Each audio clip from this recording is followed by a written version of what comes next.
Hello everyone, welcome to the whiteboard. I wanted to take a second and talk about a very simple concept that we run into all the time in cybersecurity called proving the negative or prove the negative. And I've got my fancy little coffee cup here to kind of help us out in talking about this. Now this is important because frequently this is abused, it's misused and utilized when people are talking about breaches or talking about something that may or may not have happened, but there's no confidence or they have high or low confidence. It's used in those kinds of situations. And I'm going to use this coffee cup to talk a little bit about how this works. So if I want to prove the negative of a situation, I have to define it in a way that makes sense. The broader the statement I make, the harder it is to prove. And really, there's no way to get to 100% proof in anything, no matter what it might be, and especially in cybersecurity. Now, one of the more reasonable ways in which we try to gain certainty is by logging or by having visibility via security tools into an area. So if I am monitoring and logging access into different areas and what is done there, who and how and when and where and all those details, I can with very high confidence talk about something occurring or that something didn't occur inside of a time frame because I have those details. The minute I no longer have those details and I cannot observe what may or may not happen, my certainty declines. And when I make statements to say that, when I make statements to prove the negative, saying something didn't happen, but I don't have evidence to prove that, then I'm using that concept incorrectly. And let's get on to an example. If this is my coffee cup and I'm over here looking inside of it and there's no coffee in it, I could tell you there's no coffee in my coffee cup right now. And we could both look at that and prove that that's true. I could take a picture with a timestamp of that time of my coffee cup right then, and 3 days later you could say, well, how do you know that there was no coffee in that coffee cup on this day at this time? I could pull my picture out and go, I can prove it. Here you go. I have very high confidence that there was no coffee in my coffee cup at that time. But if I in turn say there's never been coffee in this coffee cup, I can't prove that because I don't have insight into the full history of this coffee cup. There could have been times where I wasn't looking that somebody in my household used it and put coffee in it. I would then be lying because I could not prove the negative event that I'm trying to say is there. I'm trying to say there's never been coffee in this coffee mug, but I can't prove that. If you test me on it, if you say, well, can you prove that? All I have is my picture of when I took a snapshot of a couple days ago.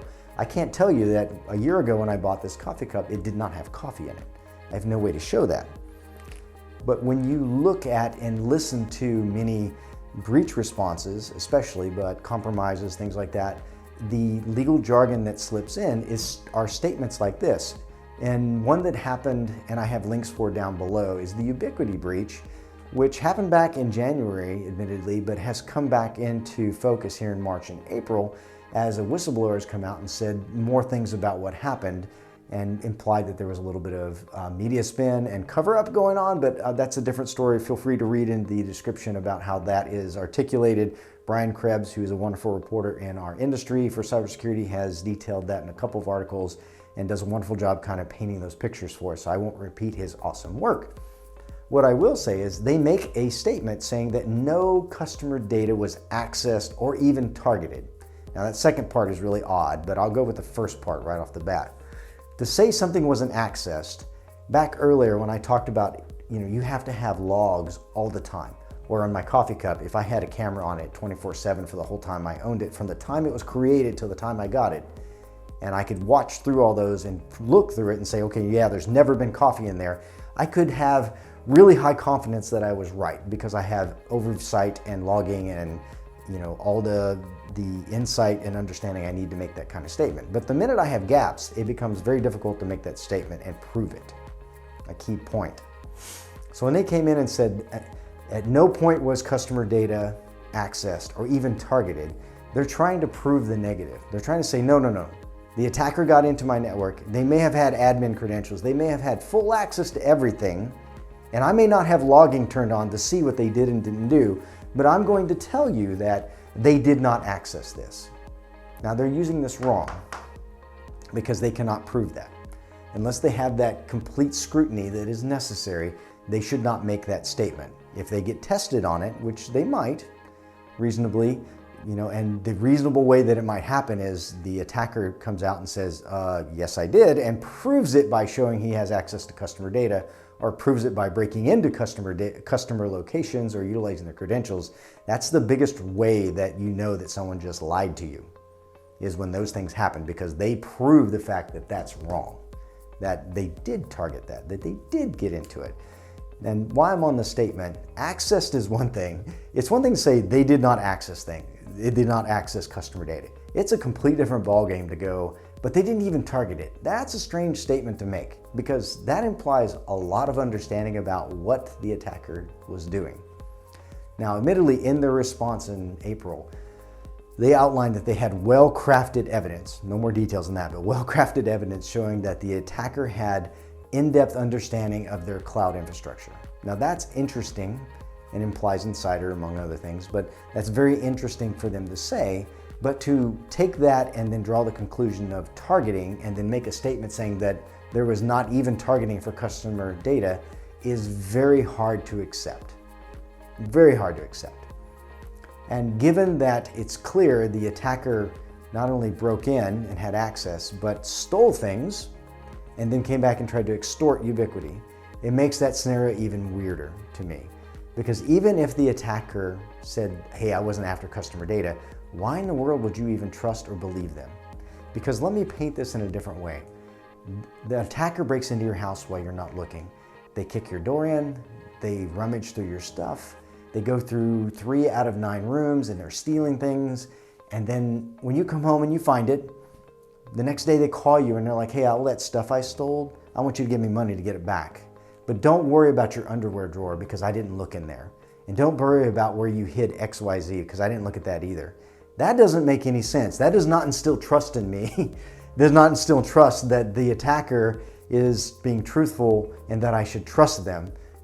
No, it's the exact opposite. If they came in and they broke in, had full access and could have gone anywhere, you should 100% think that if I can't prove they didn't go somewhere 100% or with the highest confidence I could possibly have, then you should assume that they did go there. It's a reasonable conclusion to what happened. If they were in your house stealing things and they're saying, oh, by the way, I didn't do X, that by itself should kind of indicate to you they probably did. And secondly, if a robber breaks into your house and has unfettered access for a period of time that you have no control over, no insight over, no visibility, no logging, no anything that could tell you they didn't or did not do something, then you cannot say at all that they did not do something. You cannot use the negative. You can't prove that negative event didn't occur without that kind of insight. And in our world, that means logging. That means security tools that could have observed what happened. Without those witness devices, you can't prove that something did not happen.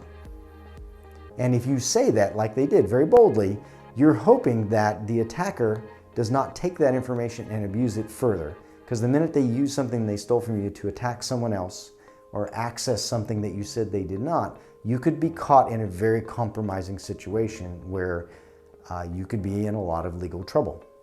Which is probably where this was born at, that statement of they did not access or even target customer information. We all know that that's a common kind of cover yourself statement that they're making to try to make customers feel better and feel secure that, okay, yes, somebody got in, but here I'm disclosing it to you, which is good on their part. But by them making this blanket statement, trying to say a negative event didn't happen, they need to be careful that they can prove that, because if called to by the proper authorities and put through the ringer to actually prove it, and not having the evidence could get them in considerable hot water. Now, as part of probably their legal advice, they went and said experts could not identify, which is a very fun way to say we could not find any evidence that this happened, but at the same time without saying there was evidence that it could have happened. Again, kind of doublespeak that is normal, unfortunately, in these kind of breaches. No one really wants to come out and say, look, the attacker got in, they busted up a bunch of things, they stole a bunch of information and tools and code and software and other things, possibly even your data. Sorry, we didn't keep everything secure. That will never, no one will buy that, and they'll never actually say that, because that puts them in a lot of hot water as a company. What they will try to do is minimize the impact of what occurred and make sure it's secure. Now, they did ask that people turn on MFA and reset passwords, but they didn't enforce that, and which, I mean, by default, if a breach happens to a company like this, you should do those things anyway, but one way that you can make sure that everyone is safer is by enforcing that. And I'm surprised they did not. But let me stay back on topic, which is really not about Ubiquity and what they did or didn't do right. That's a different kind of talk. But back to proving the negative. You can say in a time-bound singular instance that something didn't happen. More specific you become, the simpler it is to be very high confident, if not towards 100% confident that something did or didn't happen. But the broader you become, the harder it gets to say something and prove it. Again, right now I can tell you there's no coffee in this coffee cup, but I can't tell you a week ago that there wasn't. I can prove the first one. There's no coffee. I can look at it right now, right? I can prove there's no coffee 3 days ago because I took a picture of that time that I had it 3 days ago. And I can say on that timestamp in my picture, there's no coffee in there, but I can't say anything else. The time in between and time before that, it's impossible to prove because I have no insight, no witness devices that are telling me that something did or didn't happen. And if I make that statement, I'm asking you to trust me, one, and two, if you ask me to prove it, I cannot because I do not have those things. And depending on our relationship, you could get mad at me. You're like, hey, you should have had coffee. And I would agree with you. I should have had coffee, darn it, because it's the wonderful thing in life. But that's kind of a meandering, which I want to apologize, but meandering way to talk about proving the negative. There's a lot of ways to paint this. Really, the key things I want you to remember is you're trying to make a statement about something that did not happen. And the only way to make that stick, the only way to make that provable is to have full insight and witness devices present. So logging and insight. Insight can cover a couple different ways, but I basically need to be able to see everything that happened for the whole time that I'm trying to talk about, or else I could be utilizing this incorrectly. The same thing goes for the opposite. I want to prove something happened, right? I have to show that it occurred. If I want to prove that something didn't happen, I have to show that nothing happened there or something different happened during the time frame or the event that I'm talking about. It seems very straightforward, but it is used and abused a lot. So this is a short. You're probably not going to love this one, but I hope you do like it enough to click the like and at least follow the channel because you'll see more of these as we go forward. Hopefully more coherent ones, but it's late and I haven't had enough of this, and I'm going to use that as my excuse. Until then, I'll talk to you later, and keep this in mind. We'll talk about proving the positive and proving the negative more in the future. Thanks.